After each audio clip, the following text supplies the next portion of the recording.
नमस्कार, आप देख रहे हैं बेस्तक। मैं हूं रजत देवगन। आज निफ्टी की वीकली एक्सपायरी वाले दिन बाजार पर तेजी देखने को मिली।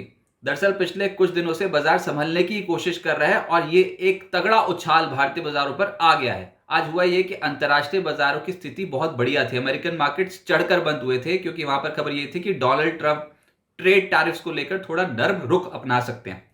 और ऊपर से गिफ्ट भी बता रहा था कि सपाट खुलेंगे या फिर थोड़ा सा पॉजिटिव खुल सकते हैं। एशियन मार्केट्स का मूड माहौल भी ठीक था, लेकिन हम तेज ही खुल गए बहुत ज्यादा।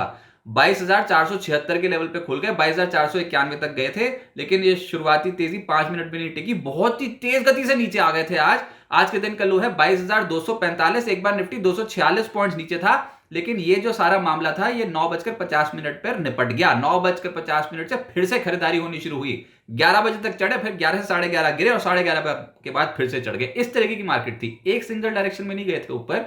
लेकिन वीकली ऑप्शंस एक्सपायर हो रहे थे निफ्टी के, तो कॉल राइटर्स हावी हो सकते थे। पोजीशंस इस तरीके की अभी बन गई हैं कि बाजार एक जो भी रेजिस्टेंस ऊपर मिल रहा है वो रेजिस्टेंस तोड़ने की कोशिश कर रहा है। तो इस समय बाजार तेजी में है, डिप्स में खरीदारी आ रही है मार्केट में। बहुत ज्यादा बीटन डाउन है, ज्यादा गिरने को तैयार नहीं है, ऐसा लग रहा है मार्केट फिलहाल। 22,544 के लेवल पे निफ्टी बंद हो गया और यह दिन की ऊंचाइयां छूते छूते बंद हुआ है 207 अंकों की बढ़त के साथ। फिर निफ्टी बैंक 137 अंकों की बढ़त के साथ 48,627 के लेवल पे बंद हुआ और सेंसेक्स 609 अंकों की बढ़त के साथ 74,340 के लेवल पे हुआ है बंद। एडवांसेस 38 शेयर्स निफ्टी के चढ़ गए, मात्र 12 गिरे हैं। और अगर एनएससी पे देखोगे ब्रॉडर मार्केट्स पे, तो 2,207 शेयर्स चढ़े हैं और 716 शेयर्स गिरे हैं। निफ्टी गेनर्स में एशियन पेंट्स, कच्चा तेल धड़ाम अंतरराष्ट्रीय बाजार में, और उसका फायदा उठा रही है ये क्रूड डेरिवेटिव से जुड़ी कंपनियां। एशियन पेंट्स एक ही दिन में 0.5% चढ़ा। फिर कोल इंडिया, ये सरकारी कंपनियां भी इस हफ्ते बहुत बेहतर प्रदर्शन कर रही हैं। एनर्जी स्टॉक्स में तेजी दिखाई दी, जिसमें कोल इंडिया, बीपीसीएल, ये स्टॉक्स तेज थे 3.5%, 4% ऊपर। अच्छा, रिलायंस इंडस्ट्रीज का शेयर भी आज 3% ऊपर आ गया। हिंडाल्को 3.5% ऊपर रहा। निफ्टी लूजर्स में टेक महिंद्रा, ट्रेंड, बीईएल, ब्रिटानिया, कोटक बैंक, इन स्टॉक्स पे दबाव देखने को मिला। एफएनओ गेनर्स में जेएसएल, आज सुबह से ही बहुत तेज था ये स्टॉक, अल्टीमेटली 6% ऊपर बंद हुआ है। फिर एशियन पेंट्स तो निफ्टी का ही टॉप गेनर बना।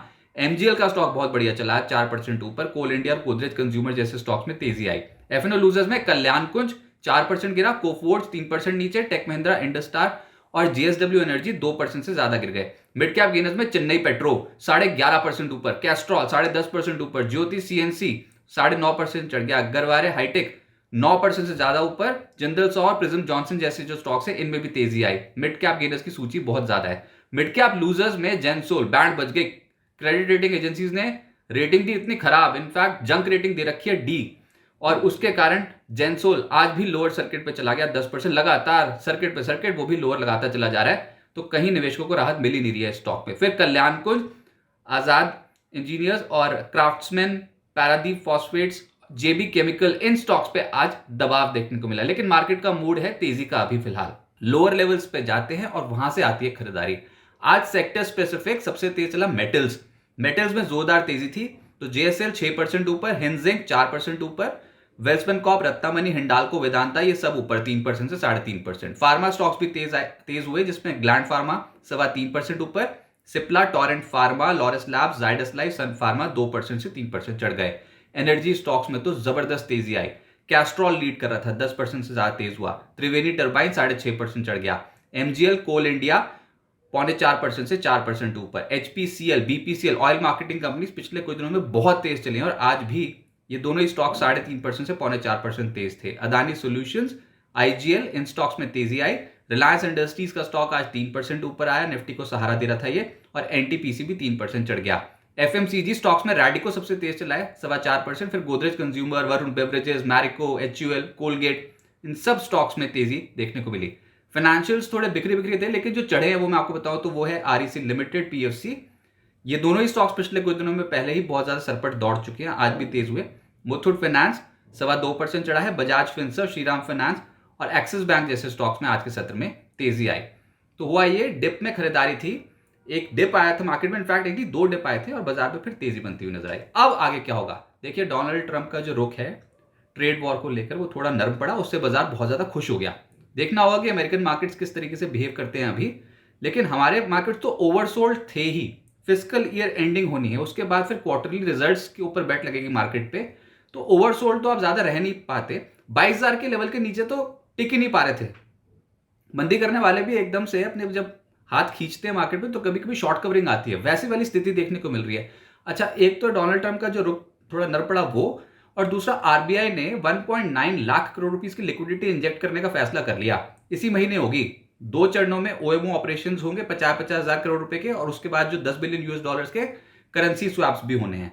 तो ये वाली खबर भी बाजार के लिए पॉजिटिव है। हालांकि फाइनेंशियल मतलब बैंकिंग वगैरह में कोई ज्यादा तेजी नहीं आई इससे, लेकिन एक खबर बहुत पॉजिटिव थी बैंक्स के लिए। फिर निफ्टी पे क्या, निफ्टी ने इस हफ्ते 4 मार्च को 21,964 का लो टच किया था। हड़कंप मचा हुआ था मार्केट पे, 22,000 का लेवल टूट गया था, लेकिन उसके बाद से तो देखो क्या जबरदस्त खरीदारी आई है। लोअर लेवल्स पे एकदम से दौड़ते आए हैं और निफ्टी 3 दिनों में 580 अंक रिकवर हो चुका है। आज भी 2 बार अटेम्प्ट कर लिया मंदी करने वालों की, भैया ऑप्शंस है, एक्सपायर हो रहे हैं निफ्टी के वीकली ऑप्शन, तो यहां से दबाव बनाते हैं। एकदम से नीचे ले जाने की कोशिश थी, शुरुआती टिक्स में नीचे गए, संभल गए, फिर 11 बजे नीचे गए, फिर संभल गए।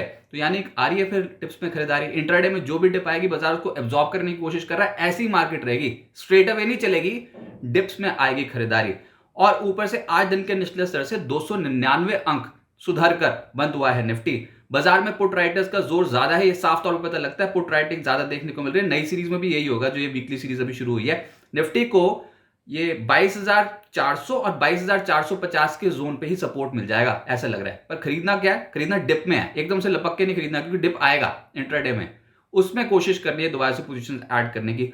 बाजार धीरे धीरे अहम रेजिस्टेंस लेवल्स को पार करता चला जाएगा। देखो हुआ कि इस हफ्ते पहले तो आप लगातार टूट रहे थे 19 ट्रेडिंग सेशन, उसके बाद एक दिन ऐसा आया जो कि कल का दिन था, जिसमें आपने 2 दिनों के हाई के लेवल के ऊपर की क्लोजिंग दे दी। तो पहला तो संकेत यही से बन गया था। कल भी हम यही बोल रहे थे कि बाजार पे एक रिवर्सल का संकेत बहुत तगड़ा मिला है, और ये जो कल 2 दिनों के हाई के लेवल के ऊपर निकला था वो बात बहुत बढ़िया थी। उसके बाद है गैप रेजिस्टेंस, जिसको आज कॉन्कर कर लिया। यानी कि ये 22,450 से 22,508 पे पिछली बार जब एक गैप क्रिएट हुआ था, इस पे कोई सौदा नहीं हुआ था। अब बाजार ने 22,508 के लेवल को भी निकाल दिया, उसके ऊपर क्लोजिंग दे दी। यानी कि कर रहे हैं ना छोटे छोटे रेजिस्टेंसेस पार। अब जो अगला रेजिस्टेंस बाजार को मिलेगा वो 22,700 से 22,800 की रेंज में मिल सकता है। क्यों? क्योंकि निफ्टी की 20 दिनों की जो औसत है वो 22,702 के आसपास आती है, और उसके बाद जो निफ्टी का जो अगला गैप रेजिस्टेंस है वो 22,668 से लेकर 22,720 के जोन पे आता है। तो ये जोन ही बहुत इंपॉर्टेंट है, और आप टूटे भी तो यहीं से थे। 22,700 22,800 जब निकाला था आपने, तो इसी लेवल के बाद हड़कंप मचा था। जो आखिरी लेग आई बिकवाली की, वो ये लेवल जब गया था तो उसके बाद तांडव मच गया था मार्केट में। अब आप उस लेवल को अटेम्प्ट जरूर करोगे तो हो सकता है 22,700 22,800 पे आके थोड़ा बिखर जाए मार्केट, लेकिन हाँ तब तक तो दिखता है मार्केट पे तेजी दिख रही है। लपक के ना खरीदें, इंट्राडे में जो डिप आएगा तब खरीदें। थोड़ा सा नीचे मिल जाए स्टॉक्स तो बहुत बढ़िया, काउंटर स्पेसिफिक मार्केट रहने वाली है, और ये मार्केट बहुत समय लेगी अपने आप को संभालने के लिए। ये तो एक बाउंस था जो ओवरड्यू था, ओवरसोल्ड हो गए थे, तो वहां से खरीदारी होती हुई नजर आ रही है। सब कुछ ठीक नहीं हुआ है, लेकिन ये पिछले कुछ दिनों में ये समझ में आया कि मंदी करने वाले भी बेच बेच के थक गए थे एक लेवल पे आके, तो यहां से खरीदारी हुई है। इंस्टीट्यूशंस की वापसी में थोड़ा टाइम लग सकता है, तो अपने सौदों को कोई बहुत ओवर लेवरेज पोजीशन ना बनाए, लेकिन सिस्टमैटिकली पोजीशन ऐड कर सकते हैं। और बाजार ने ये प्रूव कर दिया कि जब ओवरसोल्ड होंगे तो वहां से खरीदारी करने वाले भी बैठे हैं। तो ये कॉन्ट्रा ट्रेड होते हुए नजर आएंगे। जब डिप आए तब खरीदारी करनी चाहिए, और बाजार का भी सरेंडर करने का मूड नहीं है।